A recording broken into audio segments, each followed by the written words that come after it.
Donc, Hachem, on continue notre aventure du Rock Haïmouna. On est le 5 qui se lève dans le cycle annuel et on continue le jardin de la foi.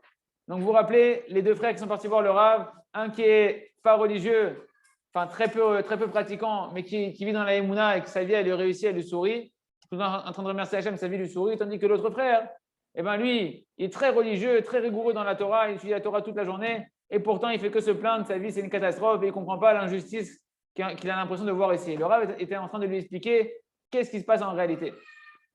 Amar Tilo, il dit le Rav, je lui ai dit, en réalité, toute l'accusation qu'il y a dans le ciel de la tribu de Rigueur d'Akadosh Baruch Hu qui plane sur toi, qui fait que tu as des souffrances dans ta vie, c'est pas du tout comme tu penses. Toi, tu penses que l'essentiel de la rigueur divine, elle se réveille sur un homme seulement quand il fait une avéra, quand il fait une faute, quand il a transgressé une loi du Shulchan Aruch. Mais le Rav lui dit un grand secret. Tu ne sais pas encore que l'essentiel de la réclamation qu'il y a sur un homme dans le ciel, c'est pourquoi il ne dit pas merci à Hachem. Pourquoi il n'accepte pas la providence divine qui est sur lui à son égard, la conduite divine. Pourquoi il n'accepte pas avec amour, avec foi en Akadosh Baruch Hu. Pourquoi tu es triste, que tu n'es jamais satisfait. Ça, c'est des grandes accusations dans le ciel. Parce que la Emouna, la foi d'un homme, c'est ça le plaisir d'Akadosh Baruch Hu. C'est quoi le narratoire d'Hachem? C'est ta Emouna, c'est ta foi. Et Akadosh Baruch Hu, il ne prend pas de plaisir des mitzvot si les mitzvot, elles n'amènent pas un homme à vivre avec la Emouna. Et d'accepter tout ce qu'il doit vivre avec Simcha.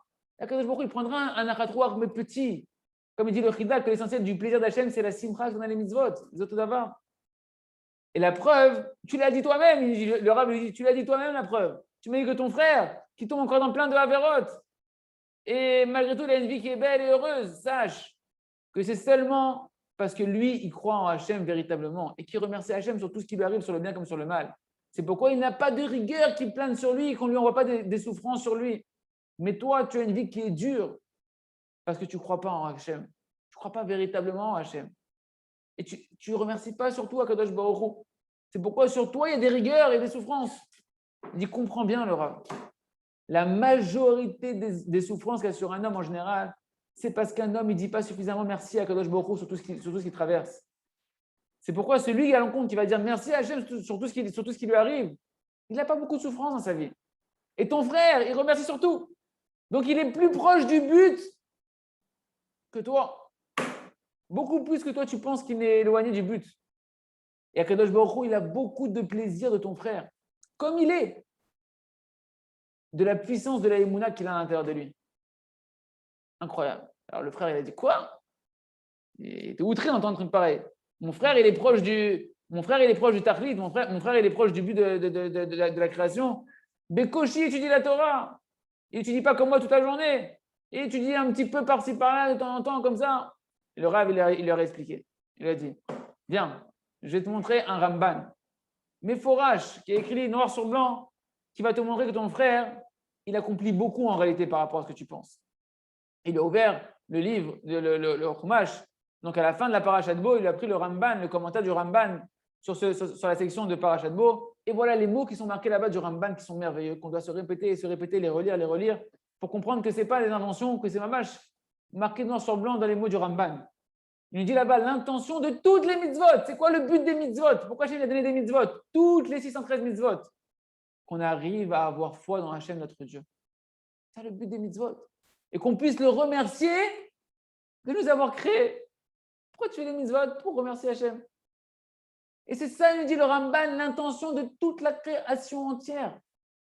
Qu'Hachem n'avait pas d'autre raison de créer la première création qu'il a créée, et il n'a aucun autre plaisir du monde d'en bas, Kadosh Baruch Hu, si ce n'est qu'un homme, il connaît cette chose-là, de connaître Hachem et de le remercier de l'avoir créé.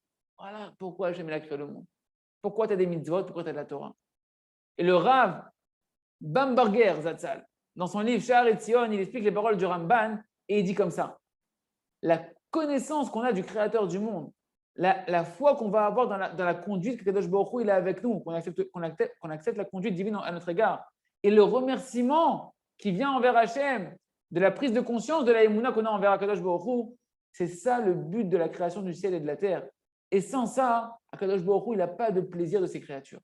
Bah, voilà pourquoi celui qui paraissait moins religieux a une vie belle et que l'autre qui était extrêmement religieux, rigoureux, mais qui ne vivait pas dans la Emouna que tout est pour le bien, il avait une vie qui était extrêmement dure. Chazak, Mitrezek, Hachem, qu'on puisse renforcer notre Emouna et ne pas avoir de souffrance dans notre vie, avoir une vie douce et belle, Béat Hachem. On continue avec le jardin des louanges. Ashmira Amitit, le vrai bouclier. Voilà qu'il y a un point fondamental, très important dans tout le sujet du remerciement, que la compréhension de ce point-là, si on arrive à l'attraper, eh ben, grâce à ça, une personne va pouvoir progresser correctement dans le travail du remerciement. Et avec l'aide du ciel, Béat Hachem, on va s'efforcer d'éclairer petit à petit ce point-là en particulier. Venez, on va commencer à réfléchir sur une partie des épreuves qui a traversé notre patriarche Yaakov Avinu. Yitzhak Avinu, son père, il a ordonné à Yaakov de ne pas épouser une fille des habitants de Canaan. Il lui a dit, il faut que tu ailles uniquement chez mon beau-frère, d'accord, à la maison de mon beau-père, et là-bas, tu vas prendre une femme. Et Rivka Imenu, elle a donné le même ordre à Yaakov de partir là-bas, dans la maison de son père, prendre une femme. Et en chemin, qu'est-ce qu'il a fait? Il a fait une promesse à Yaakov dès qu'il est parti. Il a fait une promesse, je vais te garder, je vais te protéger, comme c'est marqué dans Bereshit, chapitre 28. Et voilà que je vais rester avec toi, il lui dit Hachem à Yaakov, je vais te protéger. Partout où tu vas aller, je vais te protéger. Et je vais te ramener après, t'inquiète pas, dans la terre, dans cette terre-là, donc la terre d'Eretz Israël de laquelle tu es en train de sortir, parce que je ne t'abandonnerai pas, jusqu'à ce que j'ai accompli la promesse que je t'ai dit maintenant de te ramener en Eretz Israël. Et voilà qu'après, Yaakov, il sort maintenant, il commence à peine son chemin pour sortir. Il est à la force avec lui de la mitzvah de Kibbout Avaim, d'honorer son père et sa mère. Il part sur l'ordonnance de son père et de sa mère. Il part avec une promesse d'Hachem, Hachem, il va le protéger. Et pitom, qu'est-ce qui se passe? Au tout début de son chemin, un malheur terrible qui lui tombe dessus. Eliphaz, son neveu, le fils de Esav, qui vient pour le tuer. Il vient pour le tuer. Après que Yaakov, il écoute la voix de la voix de tzadikim de ses parents, qui fait la mitzvah de Kibbout Avaim, après que Hachem lui a promis de le protéger, il vient à Eliphaz et il veut le tuer sous l'ordre de son père Esav. Et Yaakov, il vient, il dit à Eliphaz, hé, je suis ton tonton là, je suis ton oncle, qu'est-ce que tu vas me tuer? Je t'ai fait grandir, je t'ai enseigné la Torah, tu as grandi sur mes genoux, tu viens me tuer. Eliphaz, il dit, mais qu'est-ce que tu veux que je fasse? Mon père, il m'a ordonné de te tuer, je suis obligé de l'écouter. Et qu'est-ce qu'il a dit à Yaakov? Il dit, ah, c'est bon, j'ai un conseil, j'ai trouvé une astuce. C'est connu qu'un pauvre, il est considéré comme un mort. Alors, tu sais quoi, prends tout mon argent, dépouille-moi, je suis venu avec plein d'argent, plein de richesses, comme il avait fait mon père pour prendre Rivka, enfin Eliezer qui était parti voir avec plein de richesses pour trouver une femme. Prends tout, et comme ça, c'est comme si tu vas être pauvre, comme si tu m'as tué, et comme ça, tu as accompli la parole de ton père. Et comme ça, il a fait Eliphaz, il l'a dépouillé, il a pris tout ce que Yaakov il avait, et Yaakov il est resté, mamache, plus rien, il est venu qu'avec son bâton, il n'avait plus rien. Et la question, elle est terrible. Où est-ce qu'elle est la protection d'Hachem ici? Où est-ce qu'elle est la protection d'Hachem? Hachem, il a promis de te protéger en chemin. Juste après, il se fait attraper par Esav, par le fils de Esav. Où est-ce qu'elle est le srout de la mitzvah de Kibbout Avaim? Il part sur la protection de la mitzvah de ses parents de faire Kibbout Avaim. C'est ça qui lui arrive. Tout va à l'envers. Et alors quoi, tu crois qu'Yaakov, il s'est embrouillé dans sa émouna? Je crois que sa émouna, elle s'est perturbée, qu'il avait des questions sur Hachem? Pas du tout. Yaakov, il est resté pareil dans sa émouna, intègre dans sa émouna. Et c'est pour ça que tous les jours, on dit 3 fois par jour dans la Hamida, 3 fois par jour dans la prière, qu'est-ce qu'on dit? Éloqué Yaakov, le Dieu de Yaakov. Pourquoi le Dieu de Yaakov? Éloqué, le nom de Dieu qui est représenté par Éloqué, c'est l'attribut de rigueur d'Hachem. La rigueur, les souffrances, les incompréhensions de la vie. Et quand on dit Éloqué Yaakov, ça veut dire que Yaakov, il a accepté toutes les rigueurs d'Hachem, toutes les incompréhensions, toutes les épreuves de sa vie, bishlemout, parfaitement, sans question. Il a tout accepté la conduite divine, même rigoureuse d'Akadosh Baruch Hu avec amour. Bien qu'il ne comprenait pas pourquoi, c'était complètement contraire à sa logique. Mais il avait la émouna, que Hachem, il sait ce qu'il fait, que tout ce qu'Hachem fait, c'est pour son bien. Et ce n'est pas terminé là, ça ne s'est pas terminé là pour Yaakov et nous. Yaakov, il arrive enfin chez la maison de Lavan. Il arrive pauvre parce qu'il s'est fait dépouiller, pas un sou en poche. Et donc, il n'a pas le choix, il est obligé de travailler parce que Lavan, il ne va pas lui faire des cadeaux. Donc, il est obligé de travailler, sinon il va mourir de faim là-bas. Et après qu'il a bien travaillé, et Lavan, il dit, bon, tu sais quoi, quand même, je vais te payer, c'est honteux, je ne peux pas te rester sans te payer. Et Yaakov, il a dit, ok, donne-moi Rachel pour me payer. Il lui a dit, ok, tu sais quoi, allez, travaille 7 ans. 7 ans et je te donne Rachel. Le Rav, il dit, viens, on réfléchit un peu. Si Eliphaz n'était pas venu, si Eliphaz, il n'avait pas dépouillé et qu'il était revenu avec tout l'argent qu'il avait, il aurait pu acheter Rachel tout de suite, le premier jour. Pas à travers... Regarde les questions qu'il aurait pu avoir Yaakov. Il arrive, il va devoir travailler maintenant 7 ans pour avoir Rachel. Alors qu'il aurait pu l'avoir directement. Et bien pourtant, Yaakov, nous, il ne s'est pas perturbé. Il n'a pas eu une seule fois une question sur Kadosh Baruch Hu. Peut-être qu'il en a eu en tout cas, mais il s'est battu pour garder sa émouna. Il a accepté Bémouna que tout était pour le bien. On continuera demain de voir, de comprendre qu'est-ce qui se cache en réalité dans le fait de dire merci à Kadosh Baruch Hu, qui se cache en match le travail de la émouna que tous nos avots ils ont fait, en particulier Yaakov et Binu. On continue avec le livre À travers champs et forêts pour faire merci à Hachem, notre heure d'Isbo des doutes. Les Fachot aujourd'hui, merci à Hachem. Et le Kim Karovela, et Dieu, il est proche de moi. Il se trouve par rapport à ce qu'on a vu hier, que la foi qu'un homme, il doit avoir dans la proximité avec Kadosh Baruch Hu, Hachem, il est toujours proche de toi. Ça, c'est seulement une émouna qui vient du côté de la miséricorde d'Hachem, qu'Hachem est tellement miséricordieux qu'il est toujours proche de toi, Hachem, dans sa miséricorde infinie. Mais véritablement, moi, par rapport à mon niveau à moi, Hachem, il ne devrait pas être aussi proche de moi. Il ne devrait pas être aussi proche de moi. Parce que, Béhémet, combien d'avérotes que j'ai fait. Mais si une personne, comme on a vu, si une personne, elle se renforce et elle s'encourage d'avoir foi dans la miséricorde d'Hachem, bien qu'il est comme il est, et qui se dit que même si je ne suis pas digne du tout qu'Hachem soit proche de moi véritablement, je ne suis pas digne. Mais d'après la miséricorde d'Hachem, que la miséricorde d'Hachem est tellement grande, et bien Hachem, il est très très proche de moi. Si tu te renforces dans ce principe-là, et même après une chute, d'accord, Hachem, je sais que je ne suis pas digne, mais ta rahmanout, elle est tellement grande, ta miséricorde est tellement grande, alors tu auras la force de pouvoir prier, et de prier sans relâche, et pouvoir mériter d'avoir les délivrances que tu attends dans ta vie, de pouvoir combler tous les manques que tu as besoin de combler dans ta vie. Et même si toi, tu es responsable de tes manques, que tu dis ça, c'est ma faute. Et donc, c'est sûr que je ne suis pas digne de me rapprocher d'Hachem, mais qu'Hachem soit proche de moi. Et d'accomplir des mitzvot, je ne suis pas digne non plus. De mettre les tefs, d'aller au Beth Midrash, etc. Tu dois avoir une foi, te renforcer dans une foi totale, que du côté de la miséricorde d'Akadosh Baruch Hu, tu peux mériter tout le bien du monde. Parce que Hachem, sa miséricorde, elle est infinie. C'est pourquoi c'est interdit pour un homme d'oublier de remercier Hachem constamment sur les mitzvot. Parce que c'est un cadeau, tu ne mériterais pas normalement de faire des mitzvot. Les mitzvot, c'est la proximité avec Hachem. C'est ça que chaque mitzvah qu'on fait, la kippa, la tzitzit, il faut constamment dire merci à Kadosh Baruch Hu pour ça, les péotes. Je te donne Hachem, qui l'omagiali, tu ne devrais pas normalement mériter de pouvoir cette proximité avec toi, Kadosh Baruch Hu. Et ça, le Rabbini, c'est un point de vérité qu'on doit chercher à vivre véritablement. De mon côté, par rapport à mes actions, je suis très loin d'Hachem. Mais du côté de la miséricorde d'Hachem, je suis très proche d'Akadosh Baruch Hu. Et c'est comme ça qu'une personne elle reste dans l'humilité et dans la reconnaissance envers Akadosh Baruch Hu. Parce qu'Akadosh Baruch Hu, sa miséricorde, elle est puissante et infinie. Hachem, il est proche de tous ceux qui l'appellent avec sincérité. Et il faut prendre bien conscience des mots qu'il a dit Rabbi Nathan dans le texte qu'on a vu hier, que l'essentiel de la proximité avec Hachem, elle se trouve où? Dans la parole. Toute la proximité qu'un homme il va avoir avec Hachem et qu'il va pouvoir s'éloigner de son éloignement, même si c'est un grand éloignement que tu as pu avoir avec Shalom, c'est que par la force de la parole. Et si un homme il ne parle pas à Hachem depuis son éloignement, alors il ne pourra pas sentir la proximité d'Akadosh Baruch Hu. Tu te sentiras encore éloigné d'Hachem. Parce que bien que la miséricorde d'Hachem, elle est infinie et qu'Hachem il est constamment proche de toi, toi, tu dois quand même créer un réceptacle pour attirer et recevoir cette miséricorde d'Hachem et sentir cette proximité. Et c'est quoi ce réceptacle? C'est les mots que tu vas faire, la prière que tu vas faire, les paroles que tu vas dire à Kadosh Baruch Hu. C'est pour ça qu'on dit, nous, le verset de David Ameler, Hachem, Oshia, Ameler, Ya'alnu B'yom Korenu. Hachem, il délivre dans sa miséricorde, le roi, il nous répond le jour où on l'appelle. C'est-à-dire quoi? Quand est-ce que Hachem il te délivre? Quand tu l'appelles. Si tu ne l'appelles pas, si tu ne lui parles pas, alors Hachem ne pourra pas te délivrer. Et même si un homme il se dit, il voit la. Tachlès, j'arrive pas à parler. J'arrive pas à parler à Hachem.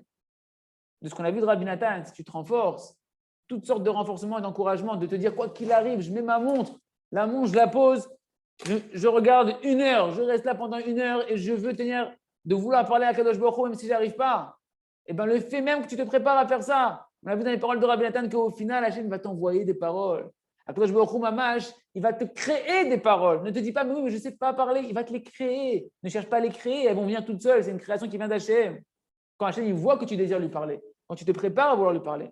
Et ça, le Rav, c'est une chose que je dis toujours à ceux qui viennent devant moi, qui me disent, mais c'est très difficile de faire 1 heure entière d'Isbo des doutes. On a l'impression qu'on parle à un mur, on parle à personne. Le Rav dit à chaque fois, sache que ça suffit que tu viennes 1 heure devant Hachem et juste que tu veuilles lui parler à Kadosh Baruch Hu, même si tu n'arrives pas à dire un mot. Tu as déjà accompli comme ça ton heure d'Itbo des doutes. Et grâce à ça, c'est suffisant de se tenir sans parler à Hachem pour recevoir la promesse de Rabbi Nachman de Breslev qui a dit que celui qui fera 1 heure d'Itbo des doutes chaque jour, il le réparera complètement. Vous vous rendez compte comment on doit se battre de ne pas la perdre cette heure? Est-ce qu'il y a plus simple que se tenir 1 heure sans parler? Il n'y a pas plus simple. Tout le monde ne doit rien faire. Juste de couper les interférences et de rester 1 heure sans parler à Hachem. Tu as la promesse de Rabbi Nachman qui va te réparer complètement. Eh bien, Evadaï, si tu es là et que tu désires parler à Hachem, Hachem va te créer des paroles. Et au final, tu vas parler beaucoup à Hachem et tu vas parler avec une liberté totale avec Kadosh Baruch Hu et tu pourras tout réparer avec Hachem. On continue avec le jardin de la sagesse. Voilà une autre histoire par rapport à l'histoire, on a vu l'histoire d'Aristote hier. Maintenant, une autre histoire avec le Rambam et un curé. Il y avait un curé qu'on disait sur lui qui était extrêmement humble et qui rapprochait tout le monde et qui se soumettait devant tout le monde. Et il était connu pour avoir des traits de caractère extraordinaires, une midot de folie. Quand c'est arrivé aux oreilles du Rambam, le Rambam a dit c'est impossible que sans la Torah de Shah, il peut, ce commère-là, être vraiment humble, etc. Je vais aller vérifier moi-même. Il est parti le Rambam, il arrive dans la maison du curé, il ouvre la porte, il le reçoit avec un visage souriant, merveilleux. Il le fait rentrer avec beaucoup de kavod, beaucoup d'amour, il le sert avec beaucoup d'empressement, avec beaucoup de grâce. Il lui propose toutes sortes, le curé, tout ça, il lui propose au Rambam toutes sortes de bons aliments. Il lui parle avec beaucoup d'amour, beaucoup de respect, beaucoup de soumission. Il raccompagne le Rambam à la fin avant de sortir chez lui avec doucement, comme il faut, etc. Et le Rambam, mais c'est pas possible. C'est possible que quelqu'un, sans avoir la Torah Témet, il arrive à une telle anava et de telles midot. Et à la fin, la vérité elle a explosé au grand jour. Le curé, il n'en peut plus. Il dit, alors, qu'est-ce que vous pensez de mon humilité? Aïe, aïe, aïe. Là, le Rambam, il a dit, on voit qu'en fait, toute son humilité, c'était un grand spectacle. C'était une grande parade qui est en train de nous faire, que toute son humilité, son but, c'était de rechercher le kavod, qu'on le glorifie de son humilité. Et ça, Rabbeinu, il a dit que c'est ça le maximum de la gava, c'est celui qui est humble pour qu'on l'honore de son humilité. Et donc, on arrive bien à cette conclusion qu'on a dit que sans la Torah de vérité, eh ben, c'est impossible pour un homme d'arriver à la vraie humilité, avoir des vraies bonnes midot. C'est pour ça que le Rambam, il est reparti tranquille, saméach, heureux de savoir que c'était qu'un mythe, cette histoire-là. Et en réalité, il y a eu aussi une autre histoire terrifiante qui a fait la tournée des journaux il y a quelques années, que dans un des quartiers de Gush Dan, là-bas, il habitait un homme que tout le monde le voyait là-bas, tout le monde le jalousait comme s'il avait des super midot, etc. Quelqu'un de très raffiné, tout le temps en train de sourire, tout le temps de sourire aux gens, etc. Avec beaucoup de derech, beaucoup de bonnes manières de se comporter, très, très patient, amal, etc. Jusqu'à ce qu'un jour, quelle histoire, jusqu'à ce qu'un jour, il a décapité sa femme. Ah, c'est marrant. Il a décapité sa femme, il a couru avec la tête de sa femme en train de l'insulter. Shem Yerachem. Et il dit, le Rav, voilà l'épreuve d'une personne qui veut essayer d'être quelqu'un de bien, sans le travail de la Emouna, sans le travail de la Torah, de Shah. Le Rav dit, c'est impossible. C'est impossible. Et si maintenant, vous voulez vous poser la question, mais il y a pourtant des religieux, on voit des religieux qui étudient la Torah, des rabbanim, qui ne se comportent pas comme il faudrait, qui ont encore des mauvais caractères, des mauvais comportements. Eh bien, il dit le Rav, sache que ces religieux-là et ces rabbins-là dont tu parles, ils n'ont pas de émouna du tout. Et que tous qui sont des rabbins, c'est uniquement pour le titre de la rabbanoute. Ils veulent être des rabbins parce que pour eux, ils ont jugé que d'être un rave, un dirigeant, un juge rabbinique, eh bien pour eux, c'est une belle étiquette. Et ne t'étonne pas du coup qu'ils aient des mauvais caractères, de mauvais désirs, dit le Rav. Et ça, c'est un grand principe général, que tant qu'un homme, il ne va pas s'attacher toute sa vie au but pour lequel il a été créé, à la mission pour laquelle il a été créé, en rattachant tout ce qui se passe dans sa vie, en sachant qu'il y a une providence divine qui est sur lui, alors on ne peut pas parler de lui qu'il est sa mère, Bechelko, qu'il est heureux de sa part, qui inclut tous les bons traits de caractère. Cette qualité-là, elle inclut tous les bons traits de caractère. Pourquoi? Parce que sa part, dont on parle, d'être heureux de sa part, c'est quoi sa part? Ça inclut toute la providence divine de tous les détails de ta vie qui vont orchestrer tous les petits détails de ta vie. C'est ça ta part. Et tant qu'un homme, ce n'est pas clair pour lui que tout ce qu'il fait, que tous les petits détails, les conditions dans lesquelles il vit sont organisées par la providence divine précise, qui est orchestrée uniquement pour ton bien à toi, eh bien une personne, c'est impossible qu'elle ne va pas avoir un œil mesquin envers les autres, qu'elle ne va pas jalouser les autres. Elle sera toujours en train de regarder ceux qui sont meilleurs que lui et en train de les convoiter. Et de dire, ah, t'as vu, lui, il fait ça, peut-être que moi aussi, je devrais changer de métier, je devrais passer dans ce métier-là, peut-être moi aussi, je devrais entreprendre. Parce que tu vois, lui, quand il fait ça marche, moi, ça ne marche pas, donc je devrais faire comme lui, etc. etc. Pourquoi est-ce que tu n'es pas avec la Emouna? Tu n'es pas avec la Emouna. C'est ça que le Chacham, il change toujours de métier. Et donc, c'est clair et net qu'il n'y a pas de notion d'être heureux de sa part sans avoir une Emouna à travailler dans la providence divine. D'être toujours sa mère, heureux de notre part en travaillant notre Emouna. On continue avec le Sefer Or Hadash, Sidour Malé, Dor Amidbar. Le Rav, il me dit, regardez, on va prouver ce qu'on a dit jusqu'à présent avec l'exemple le plus flagrant qui est la génération du désert. La génération du désert, ils étaient pendant 40 ans, ils ont étudié la Torah dans les plus parfaites conditions dans lesquelles on peut l'étudier. Alvaï, qu'on puisse retrouver aujourd'hui des Avrichim, ceux qui étudient la Torah dans les yeshivot, avec les mêmes conditions qu'il y avait à l'époque de la génération du désert. Ils ont étudié chez le plus grand des rabbis de toute l'histoire du Ham Israël, Moshe Rabbeinu, le maître de tous les prophètes, Alav Shalom. Ils étaient libérés et nettoyés de tout joug. Ils n'avaient aucun souci. Ni le souci de l'argent, ni le souci de la politique. Il n'y avait rien sur eux. Ils ne devaient payer ni le loyer, ni les crédits de la maison, ni les impôts. Rien du tout. Ils allaient ni au travail, ni faire les courses. Rien du tout. Aucun programme autre que la Torah. Ils n'avaient pas besoin d'aller visiter un peu la famille. De temps en temps, tu dois prendre le voyage pour aller voir la famille à droite, à gauche. Rien du tout de tout ça. Ils ne devaient ni emmener les enfants à l'école. Et surtout, ils n'étaient pas en train d'être noyés dans tous les saletés, la souillure qu'il y a dans ce monde-là aujourd'hui avec l'Internet, etc. Il n'y avait pas les canyons, il n'y avait pas de restaurant pour se perturber, ni cinéma, ni quoi que ce soit, ni la bourse, ni la banque, ni des magasins de vêtements pour te perturber, ni des magasins de meubles, ni des magasins d'électricité. Il n'y avait rien du tout de tout ça. Ni des journaux, ni la radio, ni téléphone, ni télé, ni smartphone. 600 000 Avreichim, imaginez 600 000 Avreichim complètement libérés de toute perturbation. Il n'y aura jamais encore des Avreichim comme ça. Avec de telles conditions, libres que pour faire quoi? Étudier la Torah avec une tête pure, nettoyée de toute perturbation, de aucun souci. Et le Rav me dit que Bémet, ces conditions-là parfaites, ce n'est pas suffisant. Ils ont étudié avec ça dans le plus grand des kollels, le kollel de ceux qui mangeaient la manne. Étudier la Torah, mamash, directement de la source de la Torah, de Moshe Rabbeinu, d'Akadosh Baruch Hu, de la Shrina, dans une spiritualité extraordinaire, avec le maximum du dévoilement de la Shrina qui est possible. Inimaginable. Et le Rav dit, pas un jour, pas 2 jours, ni 10 ans, 40 ans, ils ont étudié dans ces conditions-là.